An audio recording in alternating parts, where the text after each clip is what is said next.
Welcome to Dansplain, everyone. I'm Edward, and as always, with me is the brilliant Lily. Thanks for having me back. This time, we're going to be looking at some pretty, surprising claims and actions from President Trump. Yeah, he's got some interesting ideas about expanding U.S. territory. He does, and they're not exactly going over well with everybody. To say the least. We're going to be talking about Canada, Greenland, and even the Panama Canal. Oh, this is going to be good. I know, right? Get this. Trump wants to add a 51st state. I bet everyone thinks it's Puerto Rico, right? Nope, not even close. Really? Plus, he's got his eyes on some pretty valuable real estate way up north. Intriguing. Oh, and apparently he wants a do-over on a deal made back in the 70s. Wow. What we're seeing here, though, it's not just random outbursts, It's all part of a pattern with Trump. It really is. This blend of America First thinking, this aggressive negotiation style, and then rewriting history to fit his narrative. Like, how does he even... Let's start with Canada. So Trump actually suggested that Canada should just become, the 51st state. Oh, wow. That's, pretty bold. I mean, the sheer audacity of that. It really makes you question how well he actually understands, like, international relations, the concept of national sovereignty. Right. Like, it's the basic, foundation of how countries interact with each other, right? Exactly. It's like a country's right to exist and govern itself without interference. I mean, come on. Yeah, it's a fundamental principle of how the global order works. But, so how did Trump even suggest making this happen? I think I read something about economic force. Yeah, he did. He's talking about, a 25% tariff on all Canadian goods. Whoa. I mean, think about that for a second. That's a massive deal. You've got industries like lumber, dairy, automobiles. It would be chaos. We'd be talking price hikes, job losses, and we could potentially end up with a trade war that could impact, the entire global market. Wow, that's a lot to think about. It's hard to know if he's serious about annexing Canada or if this is just some, a really extreme power play, Yeah, it's tricky to say.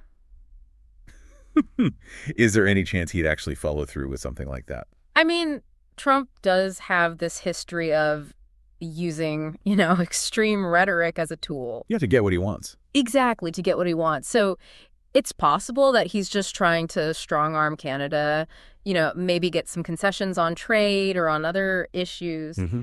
But the potential damage here to both economies, not to mention the diplomatic fallout, it would be huge. Huge. Really big. And on top of that, it's not like Canada's in a great position to fight back right now. Yeah. They've been having some, political turmoil. Oh, we're right. Trudeau resigned. Yeah. There's a chance that, a more Trump-friendly conservative party could take over. Yeah, and that internal instability could play right into Trump's hands. Mm-hmm. A Canada that's dealing with all these leadership changes and economic uncertainty, they might be more vulnerable to pressure from the U.S. It's kind of unsettling to think about. Imagine your neighbor, suddenly deciding they want to just absorb your entire country. It's got to be pretty unnerving for Canadians. No. Yeah, definitely. I mean, it totally undermines their sense of national identity and security. Mm-hmm. And it raises some really big questions about the future of U.S.-Canada relations, which historically have been very strong. Okay, so Canada's clearly, on Trump's radar. Mm. But hold on, because it gets even weirder. He's also set his sights on Greenland. Greenland? Random. Right, but he apparently wants to buy this massive island, citing national security and the need to, counter China and Russia in the Arctic. I mean, what?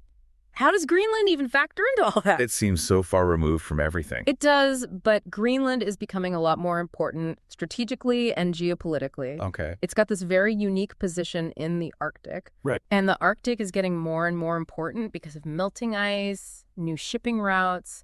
Plus, Greenland has tons of mineral resources, including those rare earth elements we keep hearing about. Okay, hold on. I have to admit, I don't fully understand this whole rare earth elements thing. Okay, so basically, they're essential for a lot of modern technology. Oh, okay. Smartphones, electric vehicles, even military equipment. I see. And right now, China dominates the production of those elements. Mm-hmm. The U.S. wants to reduce their dependence on China for this. Oh, okay. So Greenland's reserves are looking very attractive. Oh, so Trump sees Greenland as this way to boost American power in a region that's like getting more important strategically, and at the same time, he can get all these resources, right? It's like a 2-for-1 deal in his mind. Exactly. It fits perfectly with this America First agenda and this idea that the U.S. should, dominate all these key resources and industries.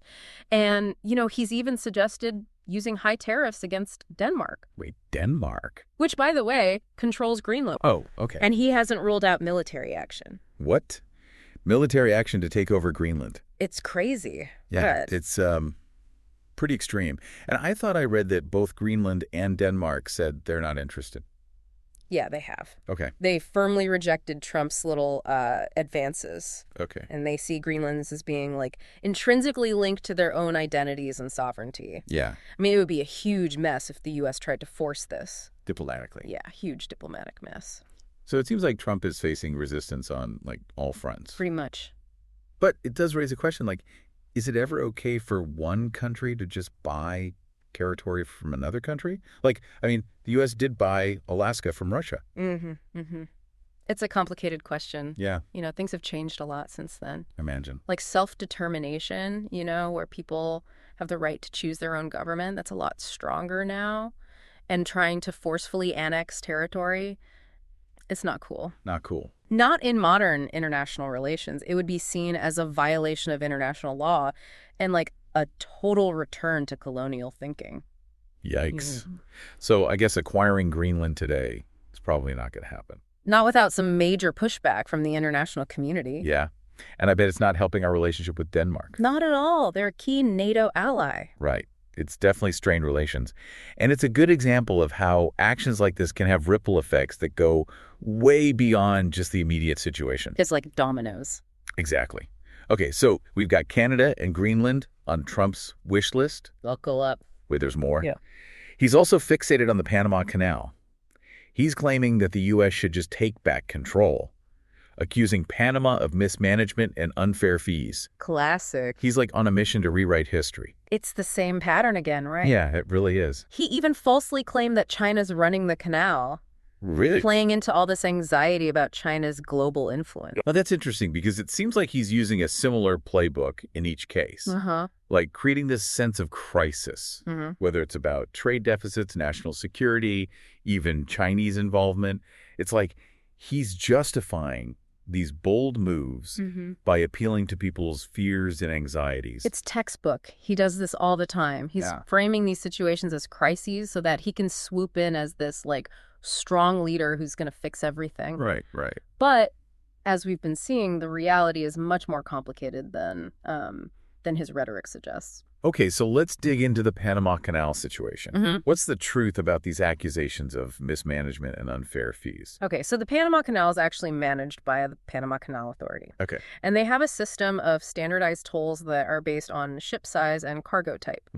There's zero evidence of unfair treatment for American ships or anything about preferential treatment for China. So Trump is just making things up. Basically, yeah. His claims just don't hold up. It feels more like he's trying to create an excuse to get involved. And of course, he's not just talking about like diplomacy here. He's hinted at using force to regain control. Oh, yeah. I mean, can you imagine what would happen if that actually happened? It would be an absolute disaster. Yeah. The U.S. would be seen as untrustworthy. I do. Probably economic sanctions, maybe even military confrontations. Wow. Okay, so we've got Trump making these big claims about Canada, Greenland, the Panama Canal. He's using all this like aggressive rhetoric and even threatening military action. But what's really going on here? Is it just about national security and economics, or is there something else? I think there's something deeper going on here. Yeah. This America First agenda, this emphasis on dominance winning. I think that's a big part of it. He seems to view the world as this zero-sum game. Like in order for the U.S. to win, someone else has to lose. So it's about more than just land or resources, right? It's about projecting this image of strength, reclaiming like a sense of lost power. Exactly. It's about reasserting American dominance, showing the world who's boss. On the world stage. Right. Even if it means bending or breaking the rules. This is some heavy stuff. But before we get like too deep into geopolitics, let's go back to what's happening in Canada. Yeah. Because as we mentioned, Things are pretty wild up there right now. It's a powder keg. Right. Yeah. And the political instability is a huge factor in all this. Absolutely. It gives Trump all the leverage he needs. Right. Canada's dealing with this leadership transition and all this division, so they're less likely to, push back against his demands. Okay, so let's dive into Canadian politics and see how this is all going to play out. So last time we were talking about the political scene in Canada, it's important to remember that Canada has been going through a rough patch, politically speaking. Yeah, support for Trudeau and the Liberal Party has been tanking. Totally. He's been getting hit with criticism from all sides. The economy, international relations, a whole bunch of stuff. Yeah, and it seems like it's been tough for him to hold on to power. People are frustrated. Cost of living is up. Housing is crazy expensive. And the national debt is growing. And then, on top of all that, you've got Trump adding fuel to the fire with all this talk of tariffs and even annexing Canada. I mean, I wouldn't want to be in his shoes. Not a good time to be Trudeau. And to make matters worse, there have been some pretty big names resigning from the Liberal Party. Oh, yeah, like who? Well, you've got Chrystia Freeland stepping down as Deputy Prime Minister and Finance Minister. Whoa. I mean, that was a huge blow for Trudeau. It makes it look like his government is falling apart right when he needs it to be strong. Yeah, talk about bad timing. And then, bam, he drops the bombshell that he's resigning as Liberal leader and Prime Minister. It was a shock, for sure. I remember when that happened. It felt like the whole Canadian political landscape shifted. Definitely. And that he suspends Parliament. Until late March 2025, yeah. It's pretty unprecedented, especially with everything else that's going on. Yeah. I mean, it seems like a smart move to, buy the Liberal Party sometime. Right. They need to regroup, choose a new leader, but... It created a lot of uncertainty, a lot of anxiety. For sure. So you've got this political vacuum, potentially a new conservative government coming in, and you've got a U.S. president who seems ready to exploit any weakness he can find. I mean, that's got to be causing a lot of tension. Big time. It gives Trump so much leverage. A Canada that's in the middle of a leadership transition, dealing with all these internal divisions. I mean, they're less likely to present a united front and, push back against his demands. Yeah, but wouldn't pushing Canada around, like this, wouldn't it make them even more resistant to U.S. influence in the long run? It's definitely a risk, but Trump has always seemed more focused on short-term gains. Yeah, he wants to win now. Right. And he might be willing to sacrifice long-term stability to get what he wants right now, whether it's trade, security, whatever. So he's playing hardball, hoping to get concessions while Canada is vulnerable. Exactly. It's kind of a cynical strategy, but it could work. Yeah, guess so. And get this, to make things even more unpredictable, you've got some provincial leaders. Oh, no. Like Alberta's Premier Danielle Smith, who've actually said they're interested in talking to Trump directly. Oh, wow. That complicates things. For sure. Yeah. If you've got provinces cutting side deals with the U.S., it really weakens the federal government's position, Yeah. Makes it even harder to present a united front. Yeah, that's a good point. It's such a fluid and uncertain situation. It's really hard to say what will happen. Yeah. But one thing's for sure, what Trump is doing has stirred up a lot of anxiety and resentment in Canada. Yeah. And that's not going away anytime soon. It's important to remember that, all of this stuff we're talking about, it's not just about geopolitics. This has real consequences for people. Absolutely. Their lives, their sense of identity, their trust in their leaders, it's all impacted. Right. And all of this is happening against a backdrop of social media and 24/7 news. Yeah, it's impossible to escape. So I'm curious, what do you think? How has the public reacted to all of this? Yeah, the reactions have been pretty all over the place, right? Mm-hmm. Some people are, furious. Oh, yeah. They see what Trump is doing as a threat to Canada's sovereignty. Mm-hmm. And then you've got others who are more, pragmatic. They see this as maybe an opportunity to get better deals with the U.S. And then you've got folks who are just exhausted by the whole thing. I just want it to go away. Exactly. Yeah. It's a lot to deal with. But I think it's important to try and, cut through the noise and get to the facts. Definitely. So let's talk about some of the specific stuff Trump has been saying, Okay. especially about trade deficits and military spending. He's been making a lot of noise about how much the U.S. is supposedly losing because of Canada. Yeah, he's big on that trade deficit, claiming that the U.S. is getting ripped off. And he loves to go on about how Canada isn't spending enough on defense. Like, we're the ones protecting them. Right. And that has definitely made some Americans worried wondering if Canada is pulling their weight. Yeah. But, are these claims even true? Let's get into the details. Okay, let's start with the trade deficit. So it is true that the U.S. had a goods trade deficit with Canada last year, meaning we bought more stuff from them than they bought from us. Yeah. But we need to look at the bigger picture. Okay. If you include services, things like tourism, financial stuff, that deficit shrinks a lot. Oh, interesting. So it's not as bad as Trump makes it seem. Not even close. Canada is still our biggest trading partner, and our economies are super connected. Yeah. We need each other, and both countries benefit from this relationship. Okay, that makes sense. So what about the military spending? Trump keeps saying that the U.S. is spending like hundreds of billions of dollars to protect Canada. Is there any truth to that? Okay, so first of all, there's no line item in the budget for protecting Canada. Our defense cooperation is mostly through NATO and NORAD. Okay. Those big collective security groups. Who are both pitching in. Exactly. We're sharing the responsibility for defending North America. Okay.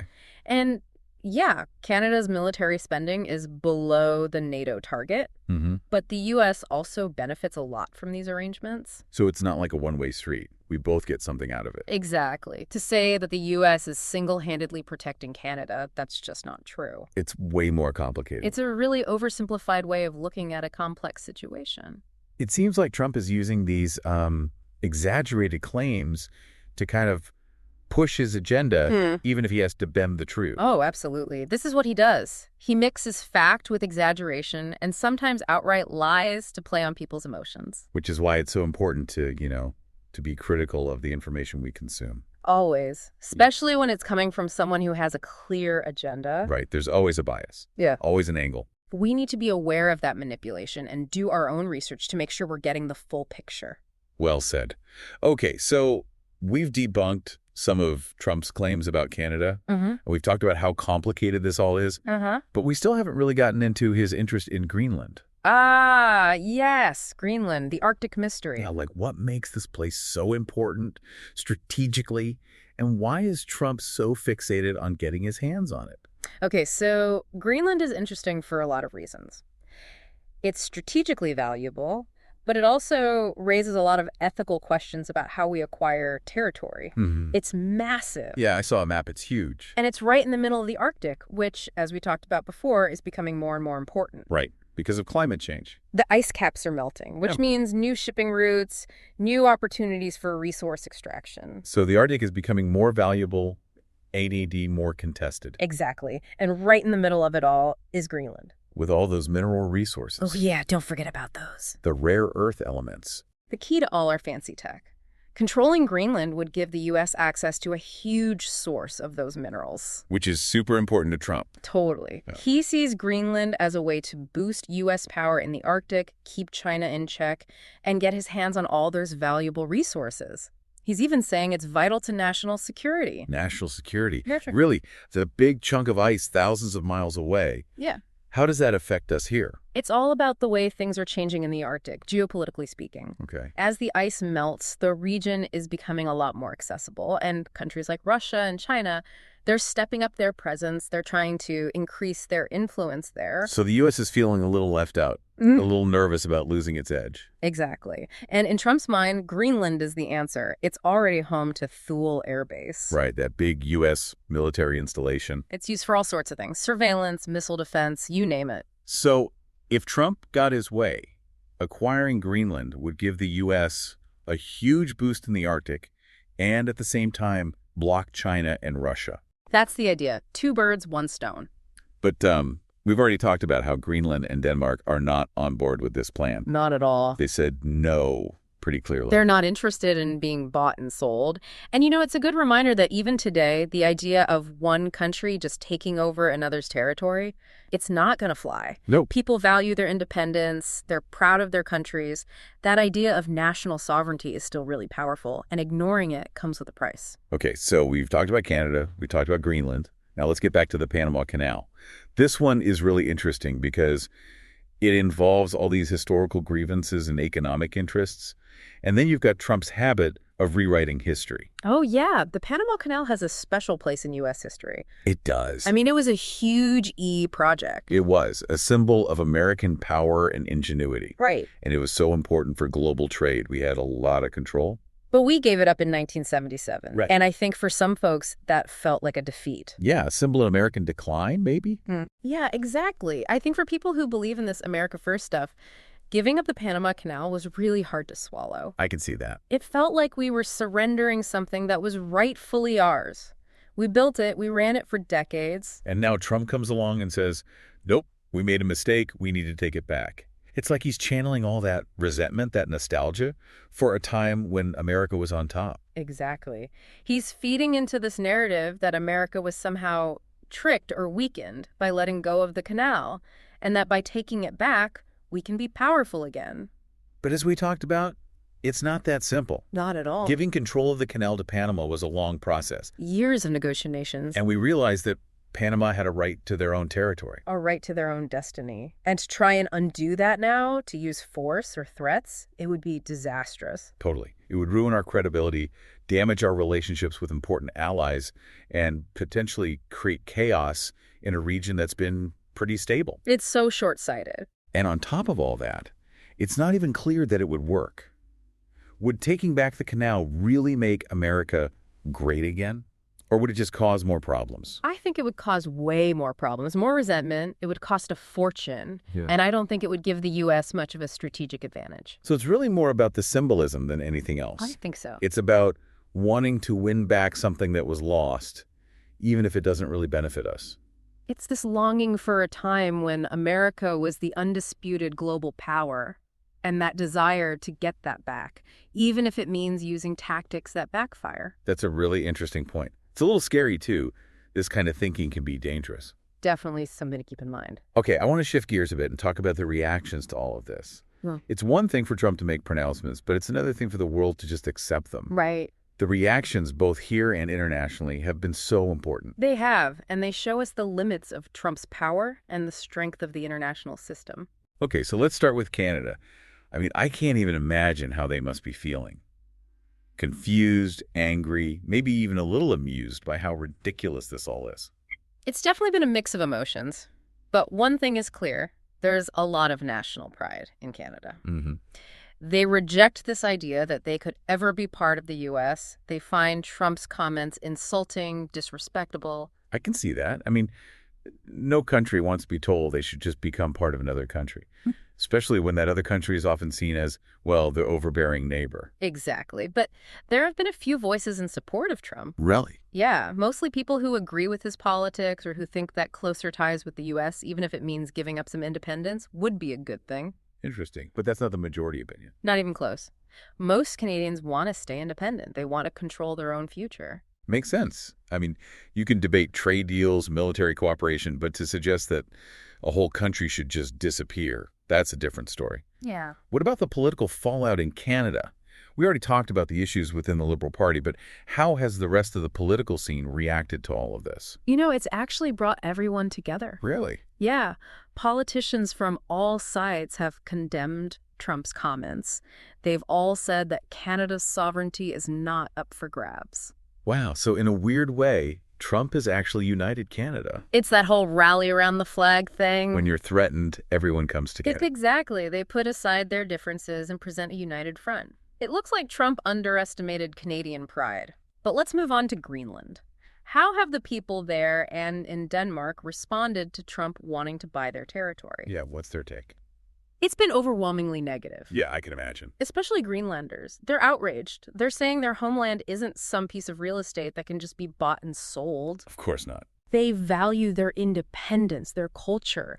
They don't want to be part of the U.S. I mean, it's a good reminder that these disputes, these arguments over territory, they're not just about maps and politics. Right. They involve real people, real communities. Absolutely. It's important to remember that. And we have to think about the history, too. Greenland and Denmark have a long and complicated relationship. Yeah. And being absorbed by the U.S., that's like a giant step backward. Most Greenlanders reject that idea. Yeah, going back to being a colony, nobody wants that. No way. What about Denmark, though? They technically control Greenland, so what they think matters a lot. Right. The Danish government has been very clear. Greenland is not for sale. Okay. And they're pretty disappointed that a close ally like the U.S. would even suggest this. Yeah. It's got to sting a little. Definitely. It's strained relations. And that could have a big impact on how we cooperate in the future, especially on things like security. Yeah, this could have some long-term consequences. For sure. It shows how these territorial disputes can affect much more than just the countries involved. Okay, so Canada and Denmark are both against Trump's plans. Pretty much, yeah. Well, what about Panama? I mean, our history with Panama is a lot more, well, complicated, right? We built the canal, we controlled it for a long time. How are they reacting to Trump's claims and threats? It's been a mixed bag. Okay. Some defiance, some concern. I mean, Panamanians are very proud of their independence, their control over the canal. Makes sense. They see it as a symbol of their country, their economic freedom. But Trump's words, they brought up a lot of bad memories. Memories of the U.S. interfering in their affairs. It's hard to forget about that history, even with all this America First talk. Yeah, you can't just erase the past. But are there any Panamanians who agree with Trump? There are some. They see the U.S. as a vital partner economically and for security. Right. They think closer ties, even if it means giving up some control, could be good. Okay. But that's not the majority view. No. Most Panamanians want to be in charge of their own destiny. They see Trump's comments as a threat to their independence. So it looks like Trump's territorial ambitions have kind of blown up in his face. Yeah. Instead of getting more influence, securing more assets, he's alienated our allies, strengthened the opposition, and brought up old tensions. It's a pretty good lesson in the limits of power. It is. And it shows how important it is to respect other countries' independence. It's not all about winning, right? Right.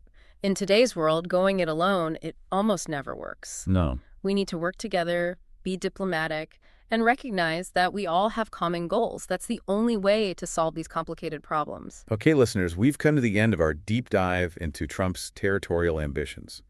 We've covered a lot of ground today. Canada, Greenland, the Panama Canal.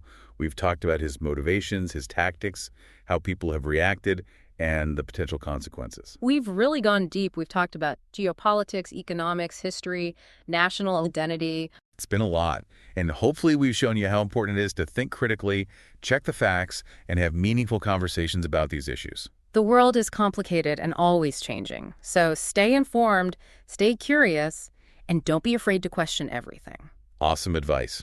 And remember, if you want more on this topic and others like it, check out our website, www.dansplain.xyz. Thanks for joining us on this deep dive, everyone. We'll see you next time. Going back to the Panama Canal for a second. Yeah, about it. It really does have a, special place in U.S. history, in the American psyche. I think you're right. For a long time, it was this symbol of American power. Totally. This incredible engineering feat, a symbol of our ingenuity, and it was vital for global trade. Gave us a lot of control over how things moved around the world. Right. And then we gave it up. Back in '77, we handed control over to Panama. And I think for a lot of people, that felt like a real loss. Maybe even like a sign that America was starting to decline. Yeah, I can see that. Especially for those who really subscribe to that America First way of thinking. Letting go of the canal, that was tough to accept. It felt like we were giving away something that was rightfully ours, something we built, something we managed for so long. And now you have Trump basically saying, we messed up, we need to take it back. He's tapping into that feeling of resentment, that nostalgia for a time when America was, unquestionably the top dog. Exactly. He's pushing this narrative that America was somehow cheated or weakened by letting go of the canal, and that by grabbing it back, we can reclaim our rightful place on the world stage. But it's not that simple. Not at all. Giving control of the canal to Panama, that was a huge deal. It took years of negotiations, and in the end, it was about recognizing that Panama had a right to their own territory. Exactly. They had a right to decide their own future. Trying to reverse that now by force or by threats, that would be a huge mistake. It would wreck our credibility, damage our relationships with our allies, and it could destabilize the whole region. And for what? Right. It's not even clear that it would make any difference. Would taking back the canal really make America great again? I doubt it. It would cause a ton of problems, create more resentment, and cost a fortune. I don't think it would give the U.S. any real strategic advantage. So it's more about symbolism, about appearances. I think so. It's about wanting to win back something that was lost, even if we don't really know what we'd gain from it. It's kind of a sad way of looking at things, don't you think? This longing for a time when America was seen as the only superpower, and this desperation to get that back, even if it means using tactics that are ultimately going to backfire. It's something we all need to be aware of. Yeah, definitely. We need to be critical of those narratives that try to oversimplify complex issues, the ones that play on our emotions instead of appealing to our reason. Well said. Yeah. I think we've covered a lot of ground today. We've really dug into Trump's territorial ambitions, from Canada to Greenland to the Panama Canal. We've explored his motivations, his tactics, the reactions, and the potential consequences of his actions. And I think, most importantly, we've emphasized how crucial it is to think for ourselves. Yes. Check the facts. Don't just accept what you hear at face value. Exactly. We've got to engage in thoughtful conversations about these issues. The world is complicated. It's constantly changing, so stay informed, stay curious, and keep questioning everything. Great advice. Yeah. And don't forget, you can find more information on our website, www.dansplain.xyz. We've got articles, resources, and more deep dives on tons of fascinating topics. We got it all. And expand your understanding of this amazing universe. See you next time. Keep exploring, keep questioning, and keep dansplaining the world around you.